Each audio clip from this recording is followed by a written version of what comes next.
everyone, welcome to SST College of Arts and Commerce. This is SST Edupedia and I am Assistant Professor Neha Telani. In Foundation Course 2, in last lecture, we have discussed topic that is conflicts and its type. We have understood the meaning of term conflict and its type. So today, we are going to study the sources or causes of conflict. So let's start. Before starting with the sources of conflict, we will understand once again the meaning of term conflict. Conflict means when there is difference of opinion, difference of ideas, different of thoughts of two or more individual while communicating, there will be a chance of conflict. So like that, there are various sources or causes of conflicts like organizational change, varied values, personality traits, endangered status, difference of viewpoints, competition, multiple functions, goals, absence of trust, and miscellaneous causes are there. So let's study one by one what are the different sources, what are the different causes of conflicts. The first conflict we have organizational change. As we have studied that change is the mother of all inventions. We should change, we should adapt to various changes in our surroundings. If there are certain changes in our surroundings and if we are not adapting that changes, then we will be out from market. So to survive in market, it is necessary for an organization to adapt certain changes. Suppose if there is change in technology and if we are not adapting that technology, then there would be a no good production of goods and services and we may not survive in market. So in organization, if we are bringing the adaptation, if we are bringing the new technological changes, some employees may oppose that.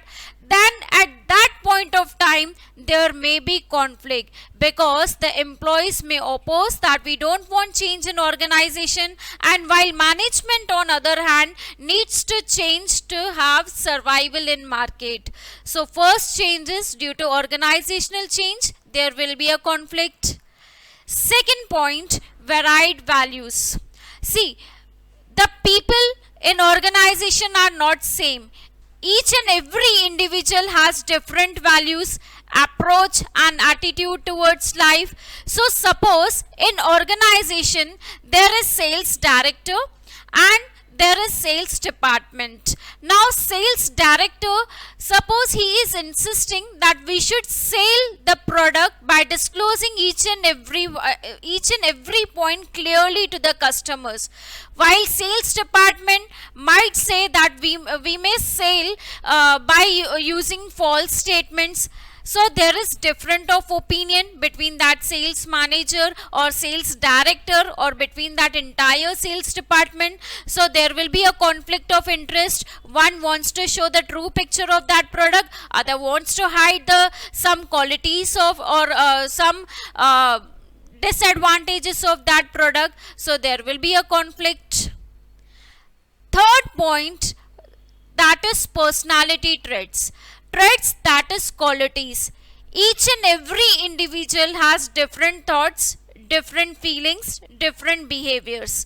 Everyone will behave differently in organization. Some person may be extrovert, some person may be introvert. So some will adapt changes easily while other may oppose the changes. Now let's see what are some personality traits we have. Suppose some persons are open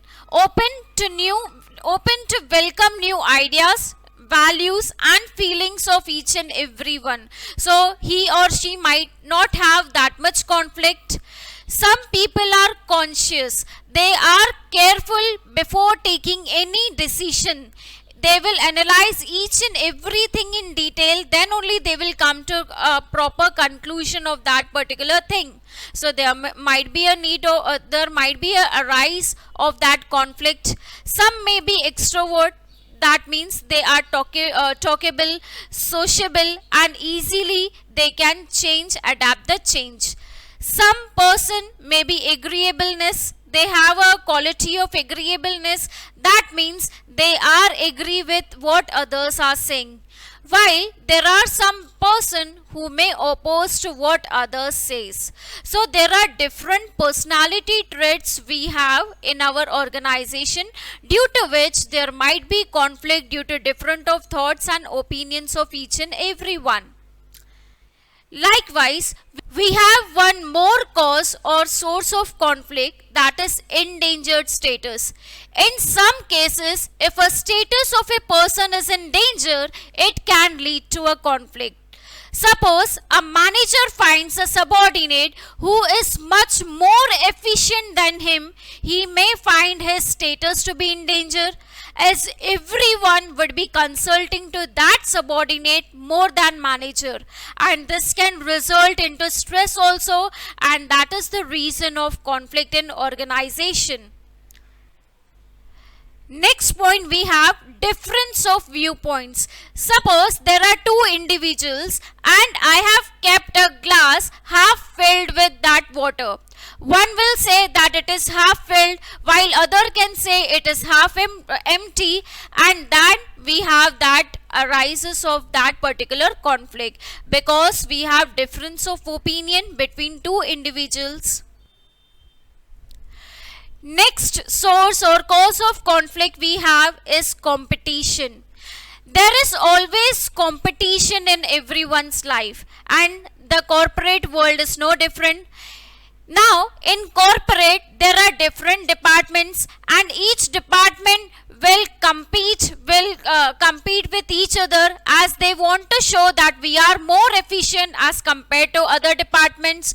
So because of that, there can be a conflict, because each department has different interest in organization, and each department has different values, different goals given to them, and there might be a conflict of interest between the departments, and then there is that is the conflict arises. Next, we have the source of conflict is multiple function. Now, a conflict which can be classified as intrapersonal conflict. Suppose there is one person in organization which has been assigned many tasks.